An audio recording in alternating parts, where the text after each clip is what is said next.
Hello, hello. Welcome back to Brown and Browner. It's beginning of June, and there's a lot of crazy things going on, not just with basketball in the finals. You've got hockey in the Stanley Cup.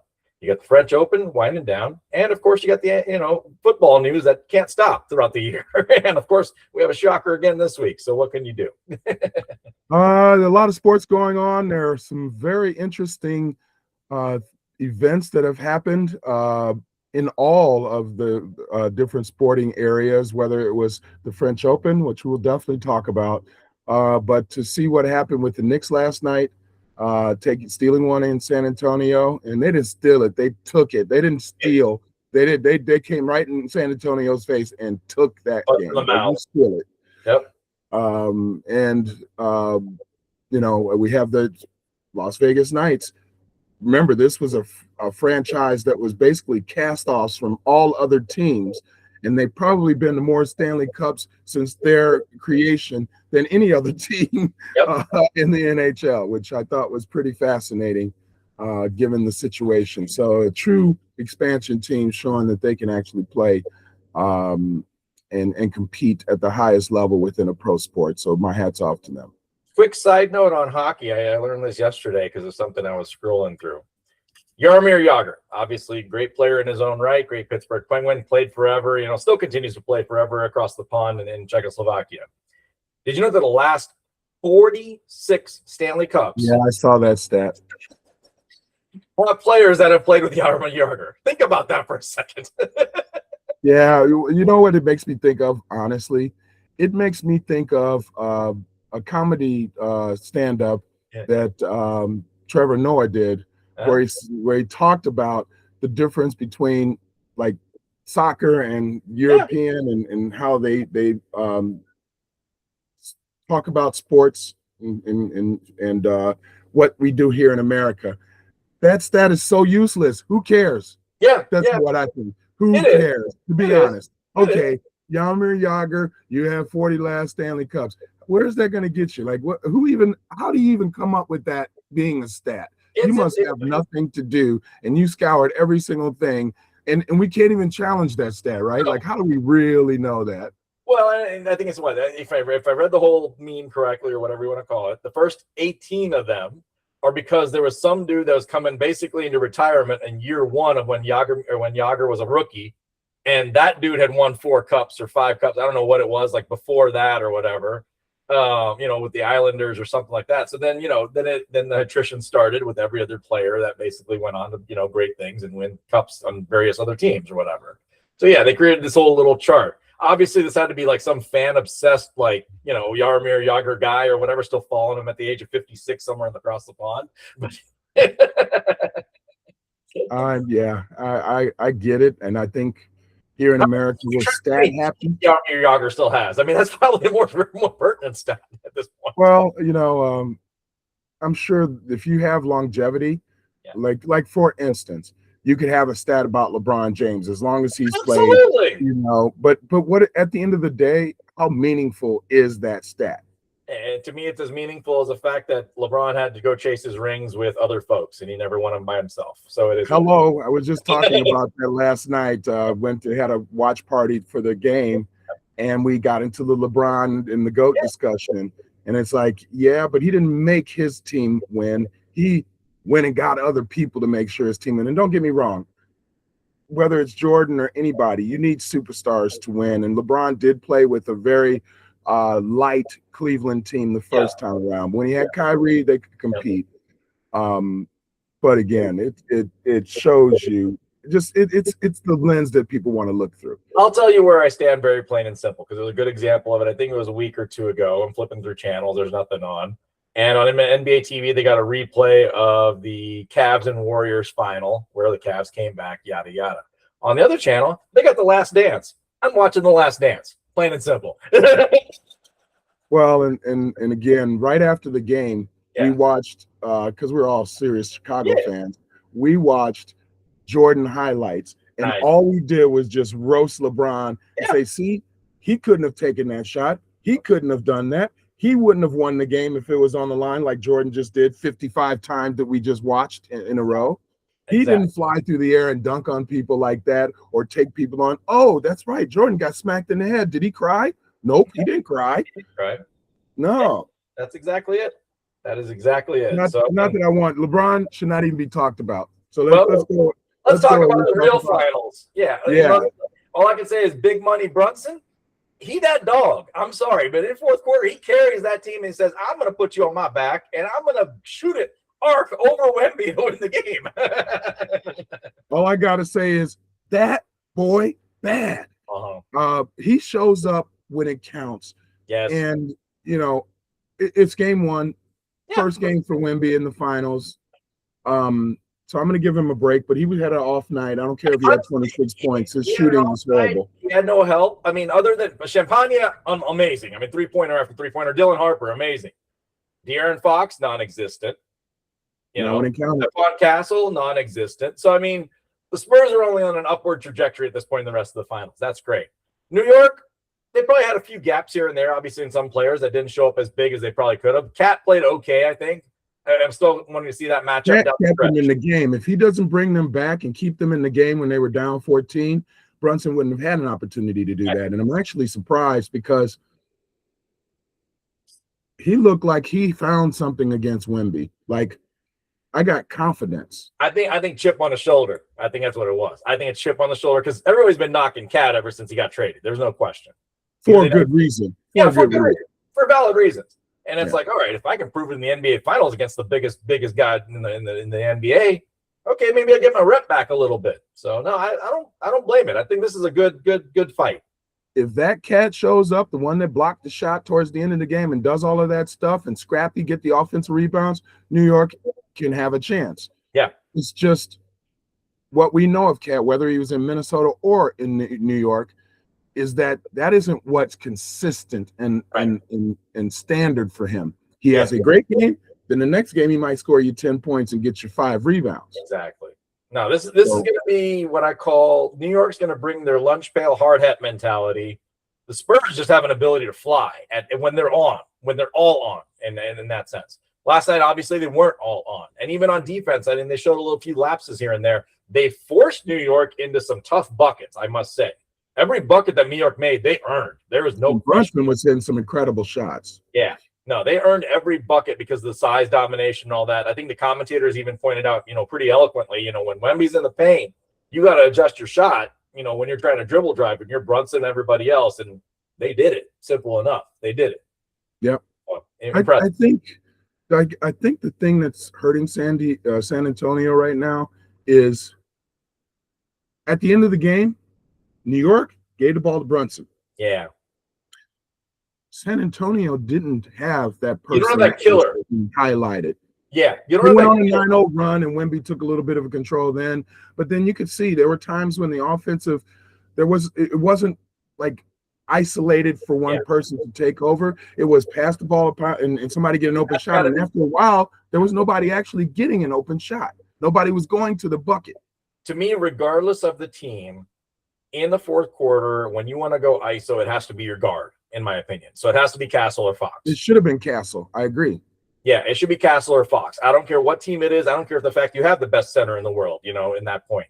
Your point should be taking over that game and creating the floor to maybe get the ball to your center, because that's what Kobe used to do. Kobe got open. Kobe took it, and if he didn't, he got Shaq. No question. So that was 1-2 dynamic. Well, I just said something interesting on one of the shows this morning, and that I actually agree with. While Wembanyama can score inside, it doesn't appear that he's a perimeter player. That's what's funny. If you watch how he plays, he doesn't play like a traditional center plays the ball.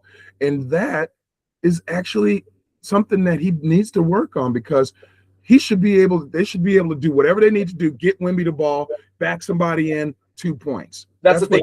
He's not a muscle post in the traditional sense. He'll shoot over somebody or hook shot him or whatever it is with his length. Or alley-oop dunk and that kind of stuff. Yeah. But he's not going to be the guy that takes somebody down to the hole and pushes a cat off into the sunset, basically, to get to the post. He's going to shoot over him first. So it's a different dynamic. I think in that sense, I'm picking Spurs game 2, honestly, because A, it's in San Antonio. B, I think they'll regroup a little bit. They'll get their shots going. and it'll Yeah. be New York honestly earned game one because they played incredible to overcome a lot of tough shot making, in my opinion. And it's gonna be hard to sustain that through a series. Well, I give New York credit for this. Yeah. You were on a 9-day break. Yep. You start the game 10 points down right away.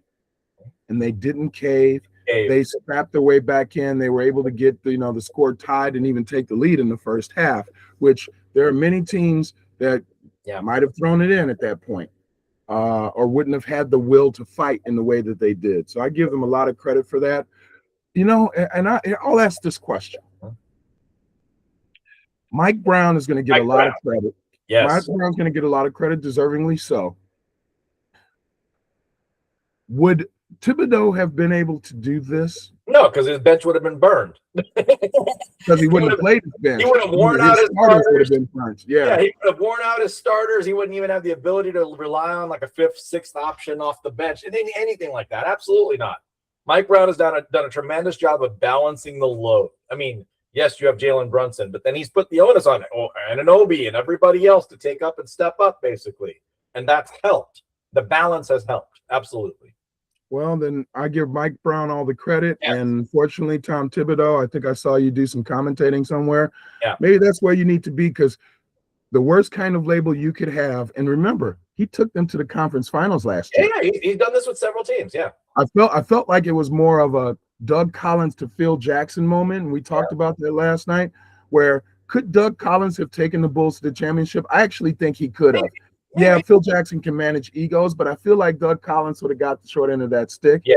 I'm not sure the same applies to Thibodeau, because you got a good point. And what I was going to say, the worst kind of label you could have as a coach is to be a great regular season coach. Because that's telling you whatever you're doing is not preparing your team to be at their best in the playoffs. It's one thing to get the max out of your players, which is what Tom Thibodeau does. He gets the max out of his players. No question. He's done that with the Bulls. He's done it with the Knicks. He's done it with the Timberwolves, a lot of teams. But it's managing that team then into the playoffs and balancing that load. And that's where he's never had that skill set amongst three different examples that I just gave you, basically. Yeah. Yeah, he burned players out. It looks like the Knicks really have a nice balance. Who is his name? Shamet comes in and he plays really well. Big push up. They've got at least two or three guys, and that's what's going to be really interesting about this. And one of the reasons why I still feel San Antonio will win is both of these teams are pretty deep. They're built very deep. I mean, you're talking about 8, 9 guys, deep basically on both sides of the roster. They could go deeper if they want to. And the fact of the matter is they can rely on those 7th, 8th, 9th options too. That's what's scary. So no, I love that. I mean, the Thunder were kind of built the same way, but obviously the Spurs took them out.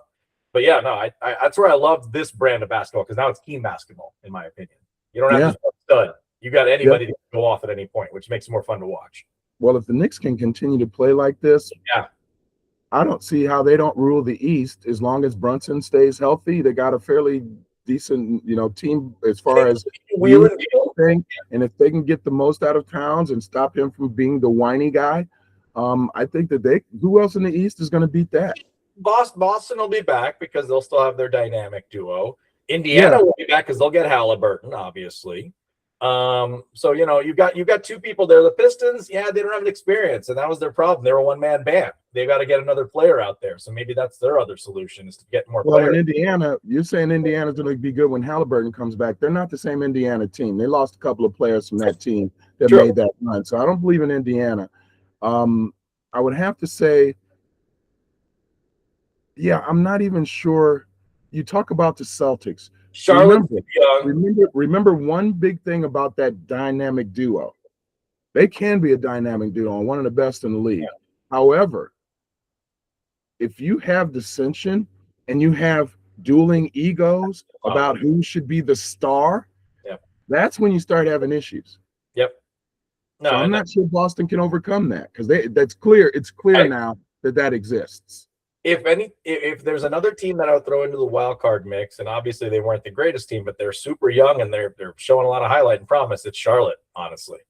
They've got shooters opportunities. Yeah, Charlotte's got shooters. So I mean, they'll need another star player to come in, obviously, and that's something of a salary cap issue probably for them, if anything else. But we'll see where it goes. But yeah, you're right. I mean, the Knicks could build a 3 to 5 year dynasty. if they plan it right. There's no question. And now I guess one of the things that you wonder is the Knicks were really trying to go get, or at least it was reported that they were trying to get Giannis, right? Yeah. That's now the X factor. The question is, do they need him? Well, I think for longer run sustainability, I'm going to controversially say yes. And here's what has to happen. I think Cat's maybe got 1 or 2 years left in the bag as a better player in the middle. I think if they truly want to have that X factor in the middle, you go get Giannis and you trade away Cat and a couple other pieces here and there. You keep the Villanova trio, you keep Bridges, you keep Hart, you keep Brunson, obviously. You try to keep Anunoby because I think that's a key piece, but you may have to also surrender it. Yeah, but you got to keep him. Yeah. You could give up Robinson and yeah, I was going to say you'd have to give up your big core to go get Giannis, and that'd be tough. But then I wonder, and sometimes these kind of things don't really work out. I could like to have a player, but you wonder, is this the player that we need to make our team better? Giannis needs to have the ball. He does, but that's have the ball. But see, that's where it helps Brunson, in my opinion. That's my counter argument. Brunson then doesn't have as much pressure at the end of the game. Very true. He gets the ball inside, and he knows that guy's going to go get a bucket for him inside now. Cat's still 50-50 for me. You know, and there's nobody else on that team other than Anunoby that can do that. Anunoby, exactly. So that's where this opens up the door for him to have less pressure at the end of games. And I think that's what helps them. But again, what do you have to give up to get him? That's the real question. I just wonder. Sometimes I feel like team chemistry trumps talent. Yeah. And I just wonder, sometimes you can destroy a team by doing that. Hey, and it doesn't mean you're going to be successful. I'll reach back to the Miami team that made 6 finals in a row, but did the Buffalo Bills and only won 2 of those 6. Yeah. They had the best talent, but it didn't mean that they were going to be winners. What's that? I said Bills didn't even win 2. True. Very true. All of that faith is in the hands of one man named Josh Allen at this point, unfortunately. Well, did the Bills ever win a championship? I don't think they've ever won one at all. No, I don't even think like before the Super Bowl they won a championship. No. And actually, that's a nice segue to the NFL and what kind of news came out of Cleveland. Leave it to the Browns to screw up whether it's themselves or the rest of the league, one or the other. Like they can't stay out of anyone's way. It's unfortunately. And did you see Myles Garrett probably getting traded? Yes, because of the way they had set up his contract structure and everything else going forward. It was going to happen at some point, whether it's this year, next year, whatever it is. Fine. Yeah, I think they knew that when they paid him. And I think he knew that, which is why he wanted to get paid. And then he figured they worked that part out. Yeah. Now, the interesting dynamic there was you had teams holding out hope to see if they could land Garrett. I think Eagles were one of them. That's why you held on to their A.J. Brown trade as long as you did. And then, of course, there were other contenders, the Cowboys and a few others, I think, that were mentioned as potentials. Now, in terms of what was given up for capital, I believe the Rams gave up their future, which was Jared Verse, in my opinion, which is solid. Yeah. But then they also gave up a 1, 2, 3 over the next 3 years. Was it enough compensation? Maybe, but I think there was probably more compensation to be had. So it was poor negotiation, I think, on the part of the Browns, in my opinion. I think they could have squealed out another pick out of it, probably, because this is Myles Garrett we're talking about. This is Myles Garrett. Yeah. And I tell you, some of those picks are going to be crap if the team is winning Super Bowls. Yeah.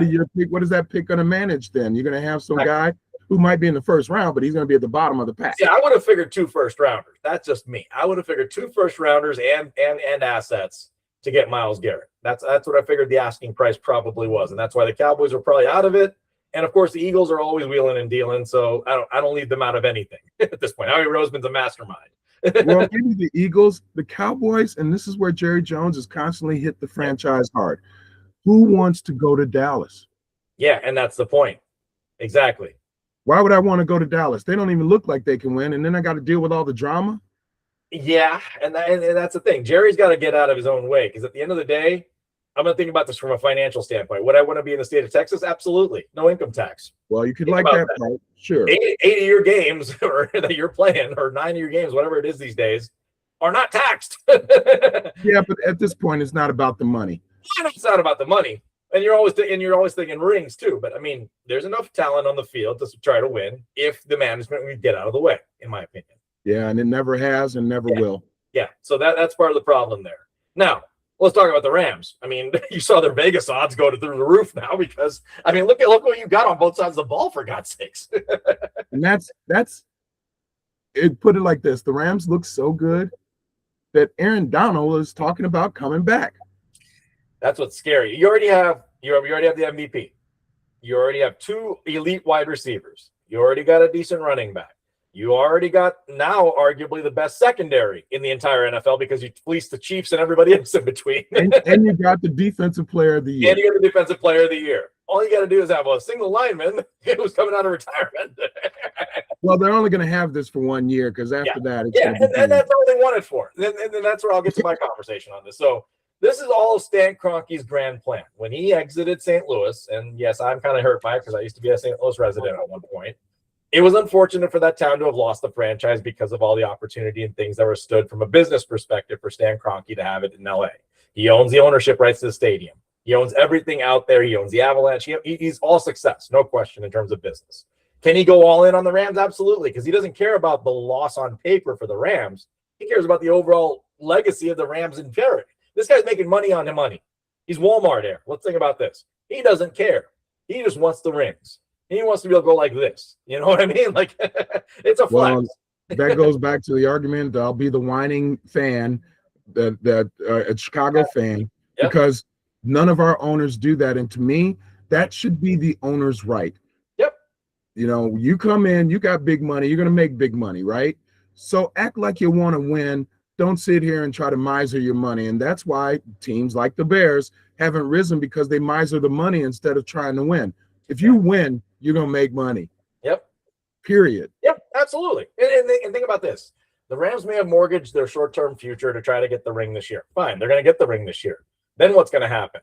You still have young enough talent that you brought in, your secondary and a few other pieces, where players are going to want to come to LA. You know? Or you do what some of the other teams do is you made your legacy, you've won your games, and then you do the fire sale when everybody wants to get paid, because everybody will want to get paid. Exactly. And you wait it out for 2, 3, 4, 5 years. Keep a couple of pieces so you can still be a little bit competitive, but you're not paying out the big money. I mean, let's think even bigger picture. Do you think Sean McVay sticks around his entire career as a Rams coach? I think not. I think he'll go elsewhere at some point. If they do get into that rebuild phase where they can't win any longer, maybe. But I don't know. I mean, he is kind of built that like California persona, and he's that guy. Yeah, he could be the Andy Reid of LA and be there until he retires. Yeah. And who's not going to say he's who's the best coach out there? If you look at what actually has happened from an accomplishment standpoint over the last 6-7 years, who's been the best coach? I'd give it to him. I'd give it to Andy Reid, Kyle Shanahan. I mean, take your pick. I mean, you got an elite group. Yeah. But it's a handful of guys at best. Yes. Handful. So, I mean, he could continue to have that, way beyond this year if he stays in LA. So I just wonder, because it's hard to jump from one team to another and actually be effective if you don't have the right relationship with the management, with the owner, the general manager, etc. Yep. He's got that. Why would you give that up? All I can say is I'm going to write my condolences to Brock Purdy, Sam Darnold, and Jacoby Brissett. Because they're going to be chased by some very angry men. Myles Garrett is no joke. None whatsoever. And I give him credit. He actually mentioned his girlfriend, who happens to be an Olympian and actually pretty darn good snowboarder. Yes. Or is it skier? She's snowboarder. And I thought that was cute. And he's such a big guy, and she's such a little girl, and they just look cute together. Myles, I give you all the credit in the world. Great relationship. And he finally got out of Cleveland, which is the jail for every player. This couldn't be a more dream scenario. Cleveland franchise besides Jim Brown. Yeah, this couldn't be a more dream scenario for him, because he gets to go to LA, where she is from, be closer to quote unquote home and not be in Cleveland. I mean, like, what can you ask for here? Just not being in Cleveland. And sorry, for all the Cleveland fans, I love you guys because you are true fans. If you're a fan of a team that has gone through what the Cleveland franchise has gone through, and you're still a fan and you still hold out hope, you're a true fan. Give you credit. But Cleveland does not. They don't win. Advice. I give Cleveland some advice. If everybody in the city of Cleveland can go muster up, let's say $20 to $40, throw it into a pot, throw it at your owner, and say the people are buying the franchise. I mean, honestly, that's the only way they look like they can win. Yeah, is to get rid of the owner. It's sort of I was just talking about that. You need to have an owner that's committed to winning, and I don't feel like they are. Heck, they don't put the right talent on the field to ever get the most out of a one or two good players that they do get. Yeah, exactly. Think about how many top picks this organization has had over 30 years. 30 years. I'm thinking back to when, I was in high school and Tim Couch was supposedly supposed to be good coming out of school. Remember that when he came out of Nebraska or something like that? Yeah. Kentucky, because I was living there. Oh, it was Kentucky? Kentucky. I know it's one of those places where you weren't expecting a quarterback to come from. I'm sorry, but there are red flags. I'm sorry, and I hate to say that there are stereotypes in college football. But I'm sorry, you don't go out and get a quarterback or a running back or a wide receiver from the middle of a college that's never had people. Yeah, you just don't do that. You're right. But again, like Tim Couch, maybe he could have been better because if I remember correctly, he wasn't horrible. He wasn't horrible, and he got sacked like 50 times in a season. So you got to feel bad. That's the problem. But then you don't invest in the front line. Right.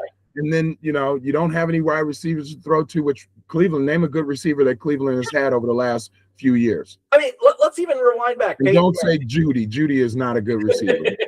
Let's think back Peyton Manning. And Peyton Manning was taken by the Colts. Didn't have any protection, obviously, right? And could he have had maybe 2-3 more rings? Probably. Maybe. I mean, that's the thing. It's a reality of it. So, I mean, yeah, when a franchise is not set to protect its quarterback or its best assets or anywhere on the field, you're going to fail. It's as simple as that. Or if the franchise decides to pay hundreds of millions of dollars to a guy that's embroiled in a scandal, and you don't put that money into the team, you put it into a guy who basically never even plays for you. Yeah, that'll ruin you too. No, and that's like I said, Cleveland can't get out of its own way. We'll see what it means for the rest of the league now that the Rams are set up for basically greatness this year. Honestly, I think it puts a little more pressure on them because now you're on this pedestal to be taken down, and you're in one of the toughest divisions, I think, in football with Seattle and the 49ers there. Notice I didn't mention the other team. And then, honestly, the NFC is a little bit tougher than the AFC right now. And just in coming off this season, the Bears are coming off a great season. The Packers are still going to be the Packers. The Eagles are the Eagles. I mean, the Lions are the Lions, even though they screwed up last year. Yeah, so I mean, you've got contention, and it's going to be tough coming out of the NFC. So let's see what happens there and kind of go from there. That said, let's transition to the world of tennis a little bit. We've seen all the top dogs in tennis lose this year, men's and women's. Funny enough, in the French Open, the semis are full of no-namers, shall I say? It's one way to put it. Yeah, it's one way to put it. Zverev is still active, though. I think he's the favorite to win. So, besides Djokovic, who didn't take advantage of this opportunity, this is another person who can take advantage of an opportunity, and maybe his only opportunity for a long time to win a major. And he said he wasn't going to cut his hair. Either he's going to end up being like Sasquatch and be the hairiest person in the world because he won't win a major, or he will actually win a major this year. It's like when we keep talking about the supposed big four, and I always call it the big three in tennis because it was really Nadal, Federer, and and that's about and that kind of whole group, right? And Djokovic. It was just those three. Do not put him in there. Everybody stuck Andy Murray in there, and I'm like, Andy Murray was never that dude. And the one opportunity he got a major. He won his home major at Wimbledon and got his fame. This is this guy's opportunity. This is this guy now, right? And then he can disappear after that because he probably won't win anything else after that. But if he doesn't win this tournament right now, there's nobody who should beat him. Well, I'm going to throw it to this. He actually, I think, in my opinion, has the tougher semifinal. Mensik is playing on fire right now. If you watch the guy play, the guy is legit. He can play. It's going to be a great semifinal. That one is all tomorrow for the men's semifinal. The other one's an all-Italian final, not named Sinner. How funny is that? Yeah, exactly. They were mentioning that. Like, all of these Italian players made it to the quarterfinal, and Sinner, who was the overwhelming favorite, didn't even get out of the second round or whatever. Yeah. So no, that's men's tennis for you in a nutshell right now, at least with French Open. Now the women's side. Yesterday had to be honestly the shocker of the tournament, in my opinion, when you get bailed in the third, Sabalenka. So, I mean, the way she was controlling that match, for her to go win the first set, up 4-1, and then literally do the Dr. Jekyll and Mr. Hyde and get this crazy woman who was out on the court doing nothing but complaining. I'm sorry, you had to win just like the other girl. Hitting through the wind, the other girl had to hit through the wind.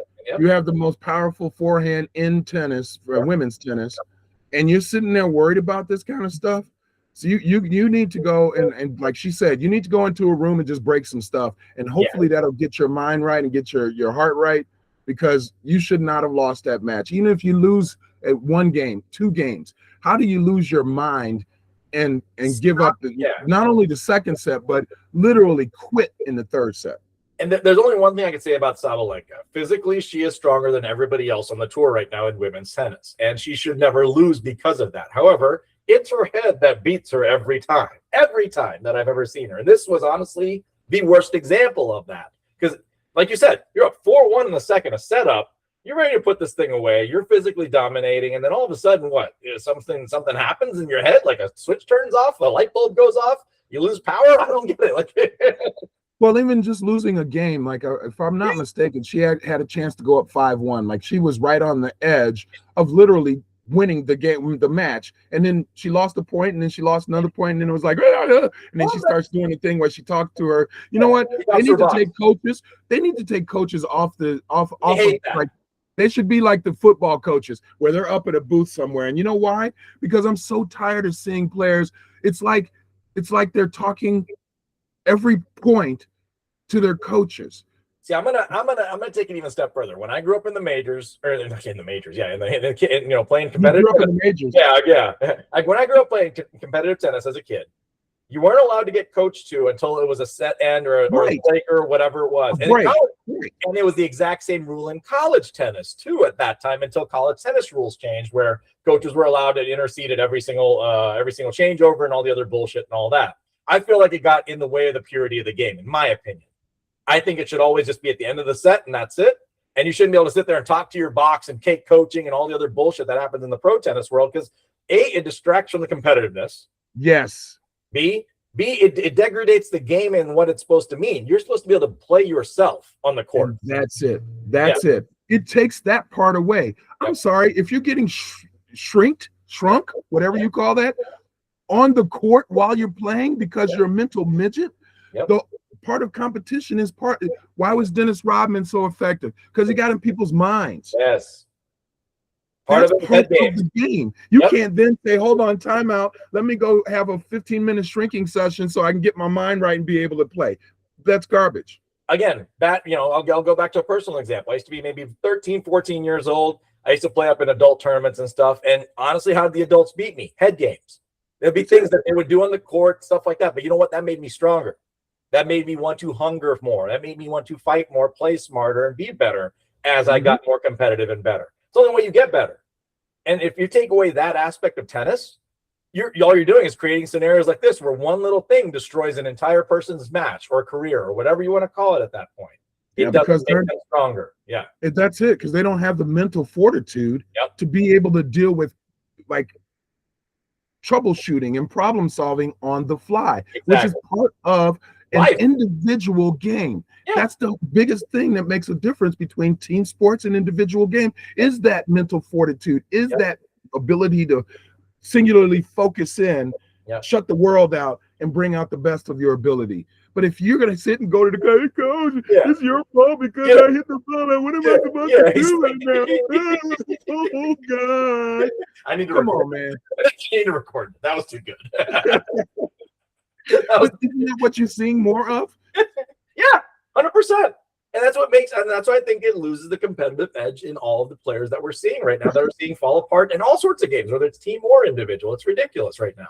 The edge of being competitive has been lost in sports and cross sport.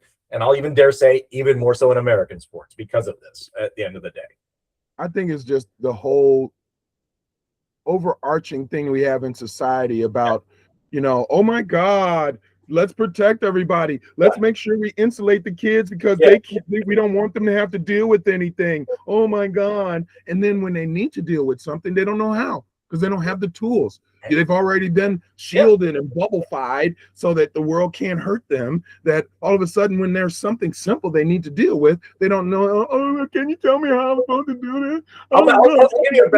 I see the lock. The key is the lock. What am I supposed to do? Can you put the key in the lock for me? Because I don't know if this is too much for me. Sorry, Mom. I'm shitting on the shitter and there's no toilet paper. What am I supposed to do? What am I going to do? We don't have the yellow pages, so I can't grab a page out the yellow pages and use yellow pages. That one's digging deep. You're digging deep in the hole. See, I would have gone white pages, but yellow pages works too. Yellow pages. I was at a party and this guy actually did that, and it was hilarious. See, at least he had the gumption to know how to do things to survive. See, but you know what? That's it.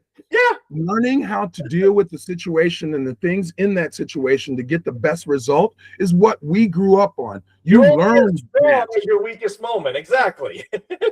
But here, if you were not teaching your kids to think for themselves and learn how to do things, it's just like sitting with your kid and showing them how to put Legos together, to do this, to do that. And then you leave them to themselves to figure the rest out. But we don't do that anymore. We want to hold Billy's hand while he's doing something, and we want to complain about anybody who's stopping him or saying anything. And it's like, dude, that's what makes you tough. That's how you learn who you are and what you're all about. Yep, 100% agree. And that, like I said, we'll bring it full circle. Jalen Brunson, he wants the ball at the end of a game because you know why? Because he knows how to handle that situation. He's been put in that spot, and kudos to his father and his mother for doing so. I mean, they brought him up a good kid. Yeah, they did. And under pressure is when the greats become great or show their greatness. And just the converse thing is, or the opposite, is what we were talking about with Sabalenka. That was the moment she's supposed to be great. And you know what? It's not even about. I've seen it in tournament play. You'll see it in golfers and other things. You just sort of give up. You're just like, fuck it. I'll get it. I'll use the rest of this time to try to get thing, and I'll get it next time. You can do that when the tournament is, like the Indian Wells tournament or something. You can't do that in the majors. French Open. Nope, can't do it in the majors. Absolutely. That's what those other proving ground is for. Absolutely, 100% agree. So that said, the women's field is wide open. Now, I'm going to probably put the prohibitive favorite at Kostyuk. I think she's won 18 straight matches on clay right now, and she's on fire. She's playing really well. She's playing Andreeva, young talent. I like her. Yeah, so it's going to be a great semifinal between the other two. But then the other side, you got two no-namers. You got Schneider, who knocked off Sabalenka, and then you've got a qualifier who made it into the semis, which is just more amazing. So women's tennis is up in the air. I think we and I have gone on record to say American women's tennis is in good shape, but there is no elite player, as we've said, for American women's tennis currently. Coco Gauff's up there. There's a bunch of other folks, but it's like a revolving door amongst the women's tennis in America. There's good players, but not great. Internationally, Sabalenka was supposed to be that physical phenom, but she can't hold it together up here. So who's really the top dog in women's tennis? Really no one right now. There's no dominant. Sabalenka could be that person. I think Coco Gauff is overrated. Always have thought that. Agreed. I think something through this French Open that's really telling. I think there were 35 or 36 Americans that entered the tournament, and not one on the men and women's side. And that was like the most in a long time. Not one made it to the quarterfinals, not one. And I don't care if it's on clay. I don't care if it's on asphalt. I don't care if it's on a hard court. I don't care if it's outside on some rocks. That should not happen. No, I agree. 100% agree. If you claim to think that American tennis is somehow stronger and has good development programs, this is your proving ground to say, you can't even last on the international field right now. You can put forth all the contenders you want. None of them are great. It's sad to see. I mean, the best player for the Americans so far in the French Open is Townsend. Yeah, Taylor Towson is that dog. Absolutely. She's awesome. And I love watching her. I wish she had more success on the single side. It's a little bit different. I wish too. But on the double side, she is the queen. There is no question. Yeah, it's just hard for me to watch the doubles. I'm just, me, I like watching the singles. I like the open court play. Doubles is just a little different. Sure. Not that I'm knocking doubles. Doubles is great. Yeah. Now, you really used to like it back in the day when more of the elite single players actually still played doubles too. Yep. But I just don't feel like it's the same kind of game. Plus, there are a lot of people you don't know because none of the great singles players play doubles anymore. Yep, exactly. No, so now, like I said, we're in for a treat to watch, classic, French Open, finals that'll come up on Saturday morning and Sunday morning. But it's going to be players that you probably don't know at the end of the day. Unfortunately, that's going to be the sad truth. So we may have to wait till Wimbledon to see if something more elite comes along. Yeah, that's probably the case. But you know what? Change is inevitable. Change is inevitable. I'm happy for those players to be able to get this opportunity. They could be the next, rocket to the stars, overnight sensation kind of person. So I wish any of them luck. You're going to see a new name on the trophy. Great. One thing that we didn't talk about that I just want to touch on. Does it make sense that Serena Williams came out of retirement? Yeah, I think it's two things. So she obviously misses the game, I think, to some degree. She'll never compete on a singles court ever again, in my opinion. And I don't think she needs to or probably should, in my opinion. Does she still want to play for the fun of the game? Great. Does she want to play maybe for her sister? See, I was expecting her and her sister to take a doubles court together, not her and someone else to take a court. It wasn't Venus though, was it? Venus. No, it's not Venus. And that's where I'm kind of taken aback, because initially I was thinking, she wants to come back and play doubles with her sister, finish her sister's career on top, because she's also a doubles monster, obviously, and maybe make that final run as sisters together. That's what my initial thought was. That would have been cool. But that I think would have been the storybook ending for everybody.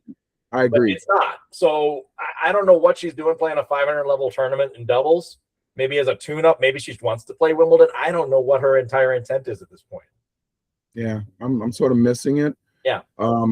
Plus, I thought at one point, wasn't she supposed to be like the voice of Wimbledon last year or something like that? And then all of a sudden that didn't happen either? Correct. She was supposed to be an announcer, and I think she had worked out a deal and everything else, and then backed out all of a sudden. And honestly, I don't know if she's supposed to be a great commentator or not. We'll find out. Tom Brady and all that stuff. Everybody's trying to find every great to walk back into the booth and talk about the sport. Could she provide that level of analysis? Maybe. But at the end of the day, her game was so unique and different that I don't think she gives a rip about anybody else's game right now, honestly. I'm going to agree with you, and I actually think Venus would be better at that. And I actually like the commentary at the French Open more so than I would like Serena. I think Serena, you're right. I think it's one thing. It's like Jordan being a commentator. He doesn't have the right perspective because he sees things so differently. The way he played was so different.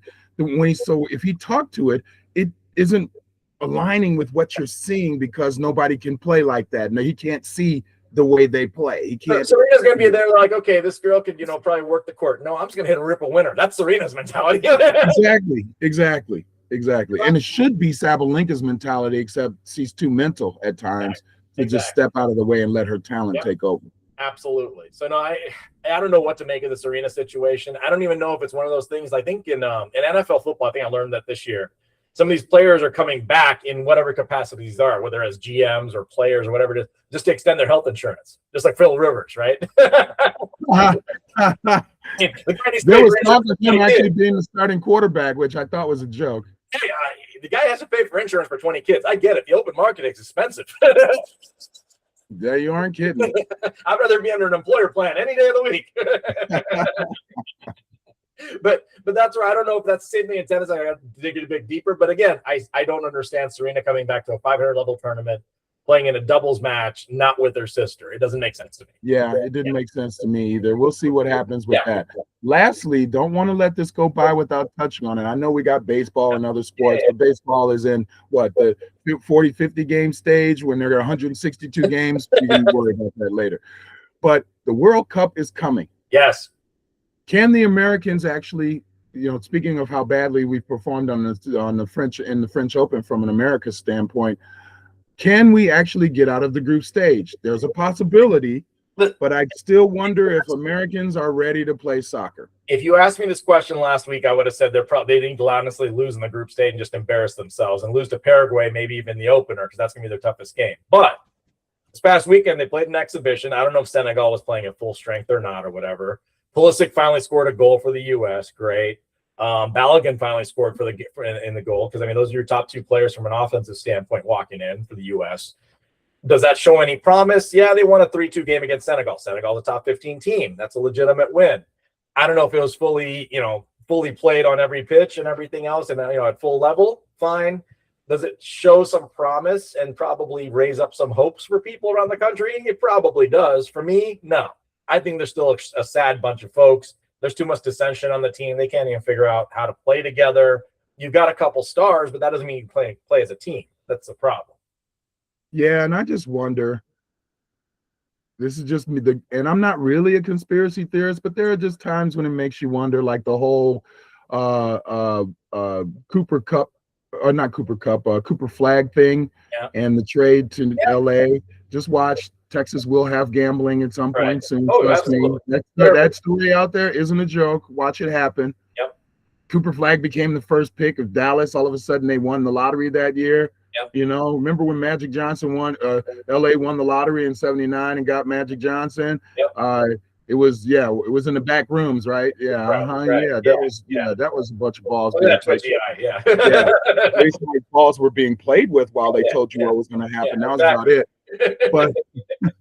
But I just, it just wonder, like, I'm not exactly sure how they choose the teams within the groups, and it's a little wider now. There are more teams in the World Cup, which I'm not sure that makes it better. I watched the selection process, but somebody was definitely juggling some balls.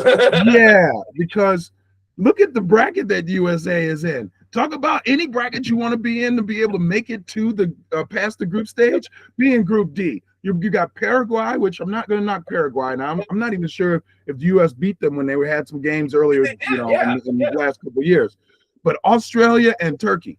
Yep. Turkey A, excuse me. Yeah, Turkey A, yeah, exactly. When the hell did Turkey A become Turkey A? We don't say Happy Thanksgiving, cut open the Turkey A. And Istanbul switch place. I don't know, whatever. Yeah. Turkey A, somebody please, pass the Turkey A, please. Turkey A, yeah. But that's the group I want to be in. Not no killer group where you got a Brazil, an England, a Netherlands, a Belgium. You don't have that. There's obviously a couple other marquee matches, but the biggest one that stands out to me in group play is you got Portugal and Colombia playing in a group stage. And I'm thinking to myself, you could have like drug wars. It's funny because I just passed, I forget what it was. Maybe it was on TV where they talked about the defender who had the on goal and ended up getting killed. Oh, you're talking about Andres Escobar. Yeah, from Colombia. Yeah, Andres Escobar. Shit. And it's just a shame. But you're right. Like, what is that? Portugal against Colombia.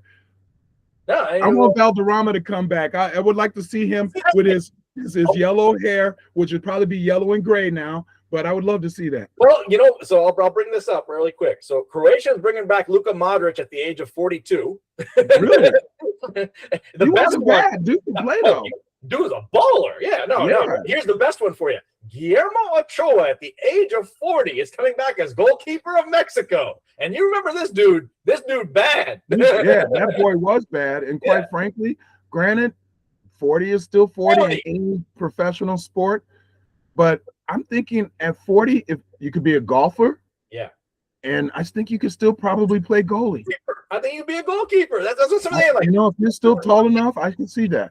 I mean, the next thing I want to see is Chicharito come back and play center midfield. Right?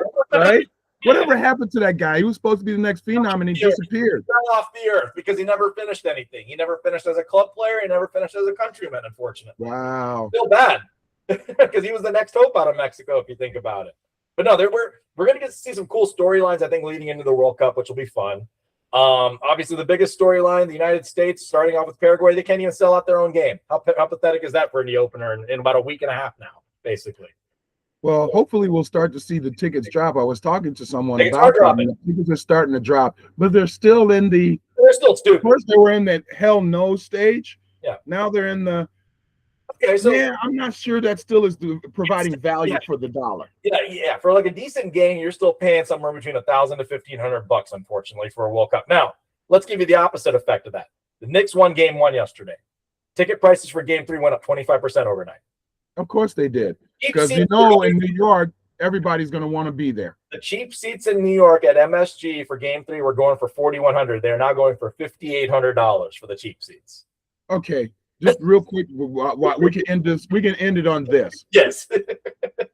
At what point do the owners price out sports for the sports fan, not for the corporation, not for some rich guy who just wants to be on TV or wants to be seen, but I'm talking about you and I. Yep. When did they? That doesn't even make sense to me. You and I are better off saving our money for our Chiefs Super Bowl, which we will get at some point again. Yes. Chiefs Bears. Yes, for the Chiefs Bears Super Bowl, we will pay that kind of money, but we are not paying money. I mean, to see one finals game, you're gonna what? Basically throw away what could be, almost a year's worth of college tuition. Yep. That makes no sense to me. You're right. And that's what's bad about sports right now is you can't enjoy the game as a normal fan. You for $5,000, I can go rent a space, rent a 100-inch projector, put on a party with 20 have steak and lobster, and drink Courvoisier if I want to do whatever I want. That's the sad thing though, because it's not the companies, it's not the the wealthy people who drive sports. It's the everyday sports fan that drives the sport. It's the guy owning the halal cart, and well, not even that, because I got a whole story there too. I know halal corners that make $5 million a year, so that's different. I was about to say that. I'm not sure that's the same guy. It's the guy eating at the halal cart. I missed it. What'd you say? It's the guy eating at the halal cart that needs to be able to go to a game. Yes. Yes, that's what the sport is about. We're the ones who buy the concessions. We're the ones who buy the jerseys. We're the ones who sit there and watch through a million commercials and watch the games. The people with all of the money, they're just doing it randomly just because they have the ability to, but they're not into it from a passion and investment standpoint. Shout out to Adidas, who's sponsoring probably half the teams in the World Cup. They've at least kept jersey prices nominal at their stores. I will give that side note, just an aside, based on my personal experience this past weekend. Now, obviously, if you go to a World Cup site and a World Cup game, you're probably paying $100 for a jersey, but in store it's $20. Well, that's all right. Which I consider that all right. I'm like, all right, that's better than my NFL jersey and everything else. That's not bad. I can show my fandom and be there in spirit at a bar, probably, because I can't afford a World Cup ticket unless you're crazy. No. Yeah. But that actually might be the better alternative. I'm going to suggest to people that they do make it out to bars, enjoy the human perspective of the World Cup, bringing people together, and hopefully enjoy those atmospheres out in the cities that they live in right now, because I think it'll be a lot of fun this week. You know what? I think that's a great way to close it out. I think what Pramit just mentioned is exactly what we're all about. Bringing people together, having a great time, using sports as a vehicle to be the conduit to bring these people together so that they can enjoy each other. And for a couple of hours, there isn't the hate unless you're rooting for the other team. Yeah. Let's keep it in good spirit. Yeah. Us being one group, whether it's a fan of a team or whatever it is, do that. Take this weekend, go out and enjoy yourself. Find something that you can do that's around a lot of people and just soak it in. Yep, absolutely. No, honestly, this should be a time where hopefully the world comes together a little bit more. Yes, I know it's a little pricey to do it at the World Cup, but go out to a bar, go out to see watch parties, fan parties, because there's gonna be plenty of those around the country. Make it an outdoor event if you can, because that's one thing I miss about Chicago is outdoor hockey playoffs, which don't exist now. No, you got to make the playoffs. Yeah, you got to make the playoff first as a Blackhawk fan. So no, try to get outside, enjoy the weather, enjoy the time, but be happy and be around the people to enjoy things. We got an event coming up. I don't know the exact date, but it's this month. We call it the Naked Bike Ride, but it's actually a protest against fracking. But it comes in front of my house every year in Chicago, and it's usually, for a while the Blackhawks are winning, we'd be watching a playoff game, and then or even a Stanley Cup final, and then we would go out and watch them. We'd see them go by, we'd stop the game and watch and we're talking like 500-600 people riding by naked on bikes. Naked bicycle seat. I have questions. I can see it being okay for one, but probably not for the other. I have questions. Yeah. No. Once I try to make a high five, some of them trying to high five. It's like, no, man, I'm good. I'll give you. I'm not sure I want to knuckle you up. Air bump. Yeah. Not doing that for you. Yeah, scare my daughter and my niece. They're like, oh my god, oh. I'm sure this is the reinvention of like the big bench seats that used to be on bicycles, not banana seat. Yeah, banana seats. Yeah, because it just I'm out. Yeah. When my daughter, one of the years, she saw that one of the people had a divvy bike, and she said, I'm never riding a divvy bike again. Never. And I don't blame her, because you got the little dookie stain on the seat. Smells like so many questions. I support the cause. It's great, but so many questions on how they do that. And on that note, people, like I said, go out, you enjoy yourself. Yes. Again, use sports as a way to bring people together, bring some joy and happiness. And I'm going to tell you this. I'm going to boycott sporting events until they start making the prices reasonable. I want to see a great sporting event, but I refuse to be held hostage and pay thousands of dollars for an event that's going to last 2.5 hours. I just don't think it's fair, and I think it's just it's capitalism at its worst. It's taken away from some of the normalcy of how you can enjoy or introduce things to kids these days. Unfortunately, that's the truth. Yeah, you can take your kid to a ball game. Yeah, can't afford it. It's sad. But on that note, we'll be back next week following up with the NBA, the French Open, and everything else in between. We may see the Knicks on the cusp of victory. This could be scary. I'm actually rooting for San Antonio because I like Wemby. But I have to say, I sort of have a little bit of that, like Chicago thing in me, where it's like, wow, you haven't won for 50, 60 years as well. I sort of wouldn't mind if the Knicks would win, because that town deserves a winner. New York was always known to be a mecca for basketball. Let's see if we can reestablish that in actual profile. Let's see what happens. One for Patrick, because Patrick, he really deserved one. He just grew up in the wrong era. Ewing deserved a ring. Yeah, he deserves a ring. They should give all of the old Knicks a ring just because. Not John Starks. Hey, you know what? John Starks, I'll give the guy credit. He was a grocery clerk who had one of the most famous dunks in the playoffs on Jordan and Grant. And he had one of the biggest chokes in the playoffs when they played in Indiana. He couldn't hit a free throw when it was necessary, or the Bulls when he couldn't hit a free throw when it was necessary. But I'm giving him credit. He's still relevant. He's doing commercials, and people in New York still they didn't vilify him. They still revere him. So, go ahead, John. We'll give it to him, not Latrell Sprewell. Latrell Sprewell. If we give Latrell anything, we have to choke his ass first. Yeah, exactly. On that note, we're out. We'll be back. See you guys. All right.